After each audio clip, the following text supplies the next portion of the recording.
Reading for November the 17th to November the 18th, Earth signs.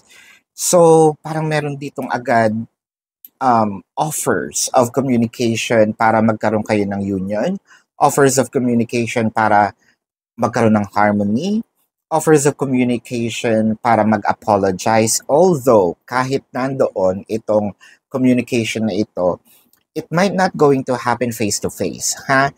So, pwede itong calls, texts, it can be messengers, no? WhatsApp, no? Ano pa ba? FaceTime. Ayan. So, nakikita natin dito, may mga bagay na pwedeng pag-amin, pag-offer, pagsabi ng totoo, paghingi ng tawad.